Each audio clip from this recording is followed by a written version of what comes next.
In the winter of 1944, soldiers in Europe weren't just fighting the enemy, they were fighting the cold.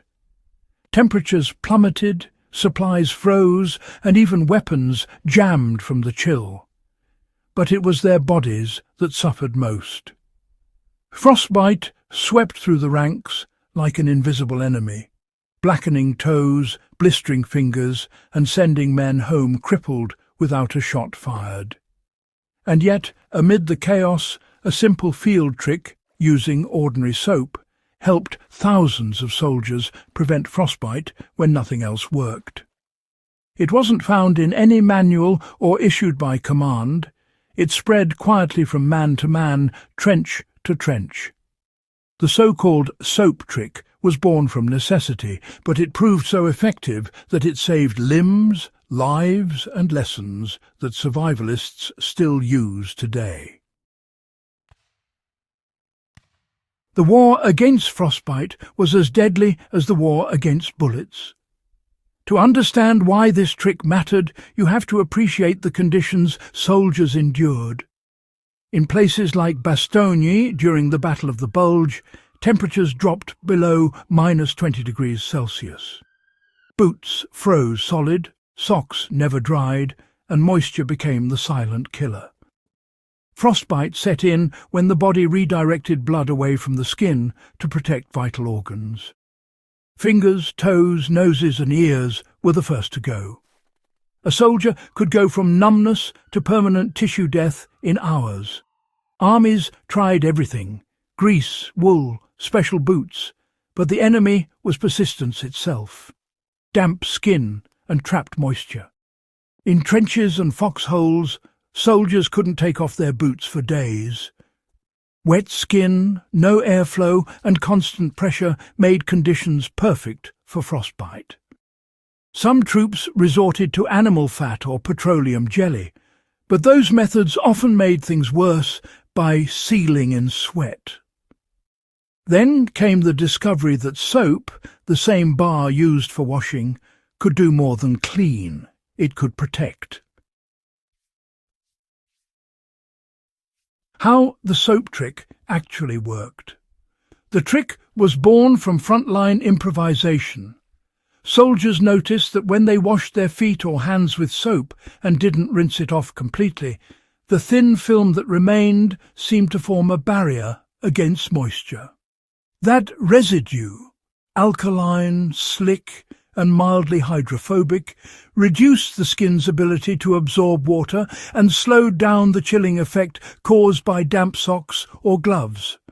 In other words, a light coat of soap trapped a protective layer that repelled water and prevented frost from sticking directly to the skin. The science behind it is surprisingly sound. Traditional wartime soap was made from animal fat and lye, essentially a mild mixture of fatty acids and sodium hydroxide. When applied to the skin, these fats created a semi-waterproof coating.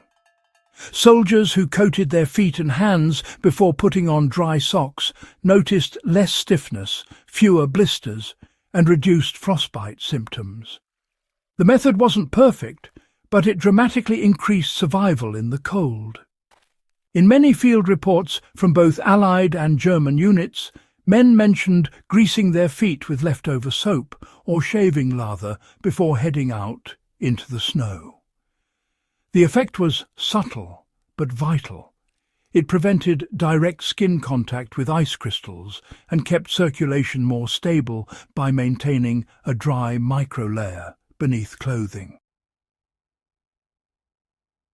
So, how did soldiers actually apply the soap trick out there in real battlefield conditions?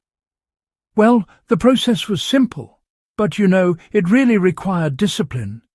Soldiers would start by drying their feet as much as possible, sometimes by holding them close to their body or even inside their shirt to get them warm. Then they'd rub a thin layer of soap over their toes, heels, and the tops of their feet, making sure to avoid any thick build-up that could end up causing irritation. The same routine was often done for hands, and on occasion the face as well.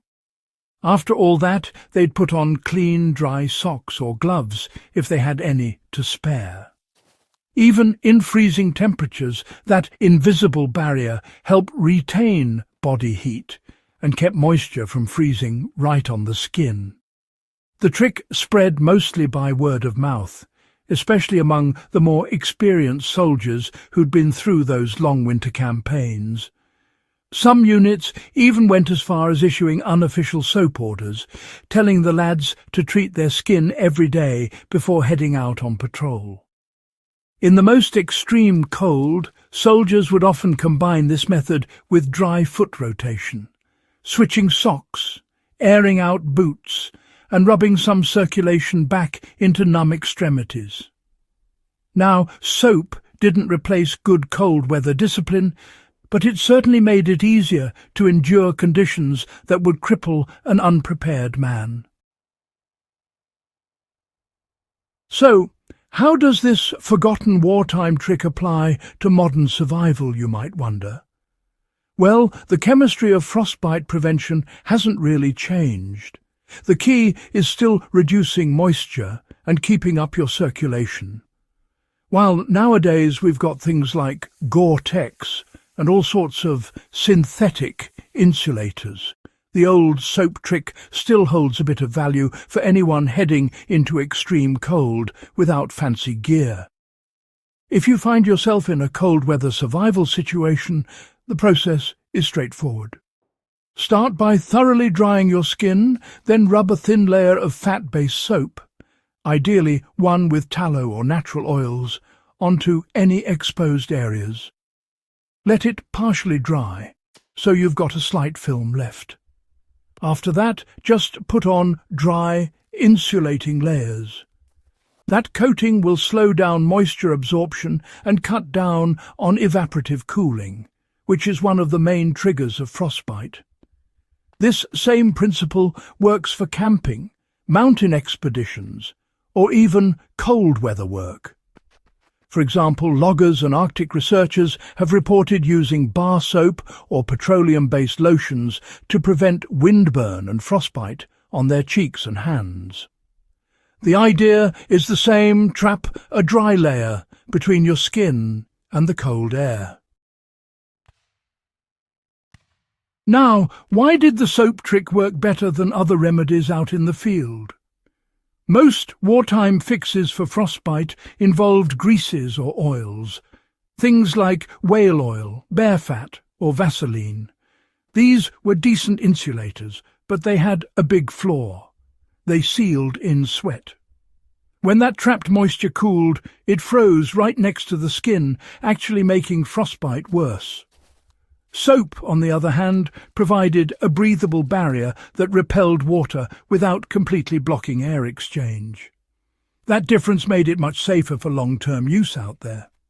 Soldiers didn't have access to proper hygiene or medical supplies, so something as accessible and multi-purpose as soap became absolutely invaluable. It cleaned, disinfected and protected, all rolled into one.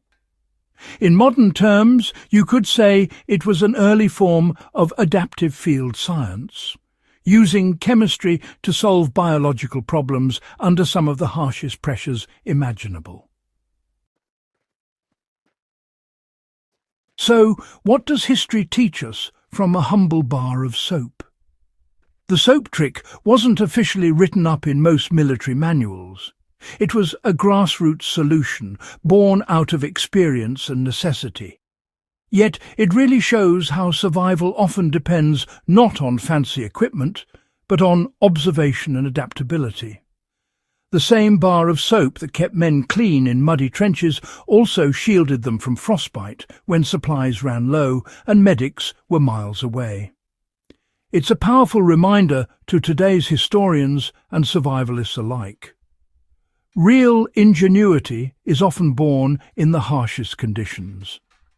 Sure, we now have advanced thermal fabrics and chemical warmers, but understanding these simple methods gives us perspective and backup skills that still work when technology lets us down. Next time you see photos of frostbitten soldiers from the Second World War, just remember, Behind every face was a battle against nature, every bit as brutal as any firefight. The soap trick might seem like a small thing, but it stands for the quiet brilliance of soldiers who refuse to give in to the elements. It's a piece of forgotten fieldcraft that still carries real, practical value for anyone preparing for the cold. If this story gave you a new appreciation for the ingenuity of those who served, make sure to subscribe to Echoes of Valor, share this video with your fellow history enthusiasts, and help keep these lost lessons alive.